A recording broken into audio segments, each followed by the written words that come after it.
हरिओम. अमृतानुभव योगदास श्री जय गणेश जोशी यांचे प्रवचन. अध्याय 7. अज्ञानखंडन. ओवी क्रमांक 159. विश्वपणे उजिवडे तरी विश्व देखे पुढे, ना ते नाही तेवढे नाहीची देखे.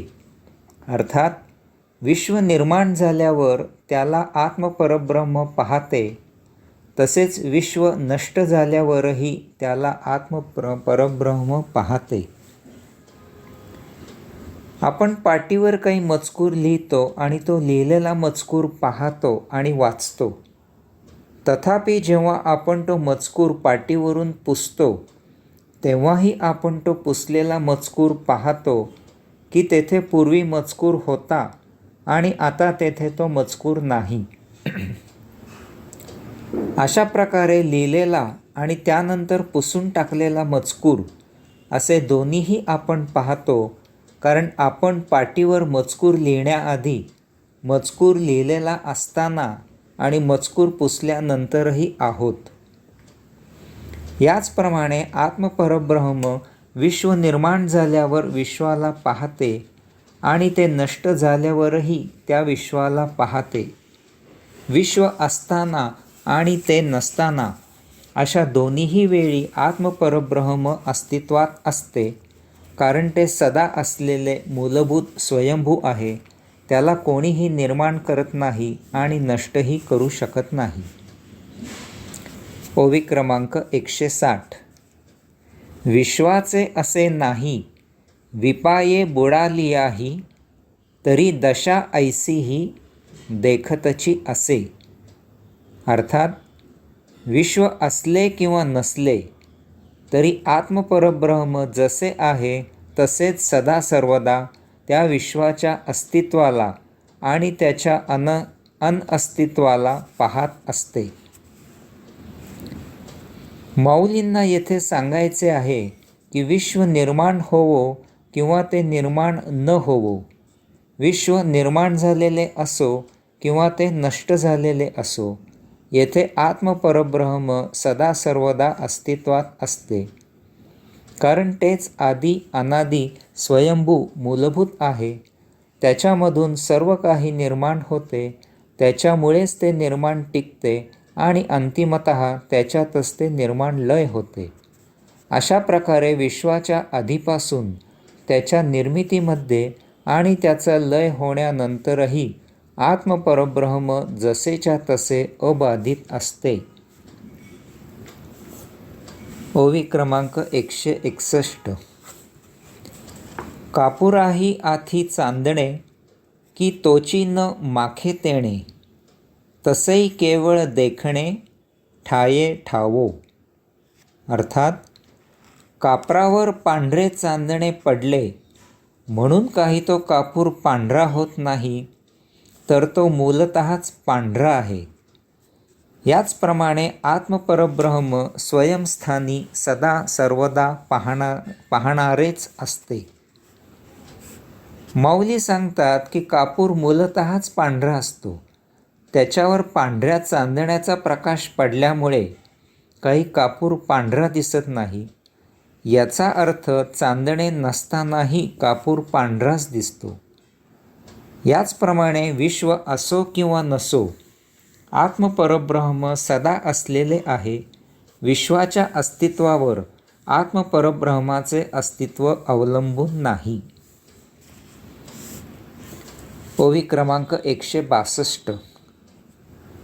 किंबहुना ऐसे वस्तू भलतिये दशे, देखतची असे आपण पयाते.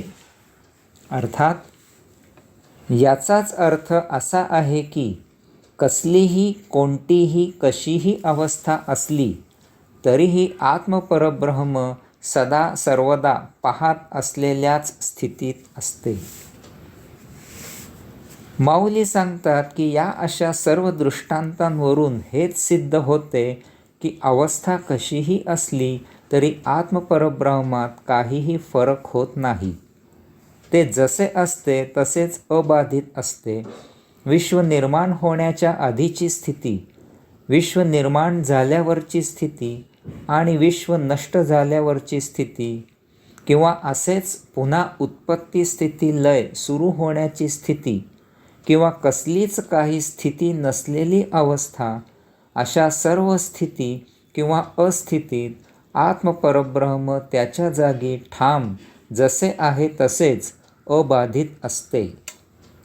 त्याच्यात निर्मितीमुळे किंवा लय झाल्यामुळे काहीही फरक होत नाही, कारण तेच मूलभूत स्वयंभू आहे. याचा अर्थ आपण आत्मपरब्रह्माला ते जसे आहे तसे जाणून घ्यायचे आहे. आपल्याप्रमाणे ते बदलणारे नाही. म्हणून जेव्हा आपण स्वतः आत्मब्रह्म स्वरूप होतो तेव्हाच आपण त्याला जाणू शकतो. अशा प्रकारे त्याला जाणल्यावर त्यायोगे आपल्यात बदल होतो. आपले चालचलन आत्मपरब्रह्माप्रमाणे होते. हा बदल आपण अबाधित ठेवायचा आहे. तो अबाधित आपोआप असायला पाहिजे, तरच आपण आत्मपरब्रह्म स्वरूप झालो याची ती खूण आहे. ओवी क्रमांक 163. मनोरथाची देशांतरे, मनी प्रकाशुनी नरे, मन तेथे आदरे, हिंडे जैसा. अर्थात मन मनोमनी अनेक प्रकारचे प्रदेश तयार करते आणि त्यात मनसोक्त भटकते. आपले मन आपले आपण स्वतःच्याच राज्यात मनातल्या मनात त्याला जसे पाहिजे तसे अनेक प्रकारचे प्रदेश निर्माण करते. अशा या स्वनिर्मित प्रदेशात ते मनसोक्त भटकते. अशा या त्याच्या राज्यात त्याला स्वातंत्र्य असते. कोण अटकाव करणार? इतकेच काय, तर ते असे काही करत आहे याचा कोणाला पत्ताही लागत नाही. येथे मनाचे स्वतःचे नियम कायदे असतात. त्यांची अंमलबजावणी त्याचे ते करत असते. अशा प्रकारे मनाचा कारभार एकला चलोरे सुरू असतो.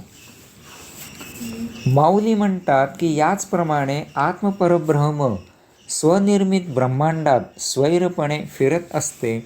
ते स्वयंभू आहे. येथे त्यानेच निर्माण केलेली सृष्टी आहे. त्यात त्याचेच कायदे आहेत.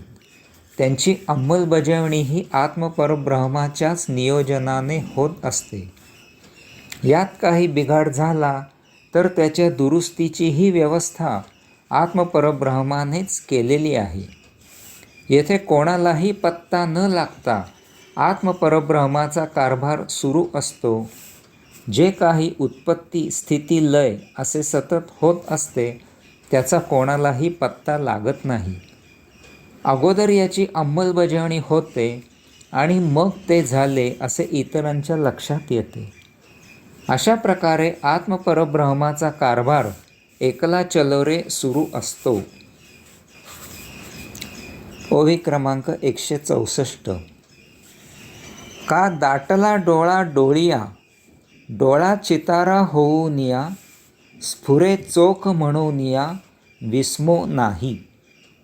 अर्थात बोटाने डोळा दाबला तर डोळ्यापुढे दृश्याचे चित्र तयार होते. याप्रमाणे आत्मपरब्रह्माला स्फुरण झाले तर त्यात नवल काय? माऊली म्हणतात की जर आपण आपला डोळा बोटाने एका बाजूला दाबला तर त्यावेळी आपण पाहत असलेल्या दृश्याचे प्रतिचित्र आपल्या डोळ्यापुढे चितारले जाते आणि आपल्याला ते दिसू लागते. म्हणजे आपण जे पाहत असतो ते आपल्या डोळ्यांसमोर त्यामधून निर्माण होते. मग असे असताना जर आत्मपरब्रह्माला अपेक्षित असे दृश्य त्याच्यामधून स्फुरण झाले तर त्यात नवल ते काय आहे? त्याला वाटले ते त्याच्यामधून निर्माण झाले, हे अगदी स्वाभाविक आहे. अगोदर आत्मपरब्रह्माला काही असावे असे वाटते आणि त्यानंतर ते त्याच्यामधून प्रत्यक्षात सृष्टीत उतरते, निर्माण होते. अशी ही ब्रह्मांडामध्ये आत्मपरब्रह्माची स्वमर्जीने स्वयंभूपणे स्वनिर्मित सृष्टी आहे. हरिओम.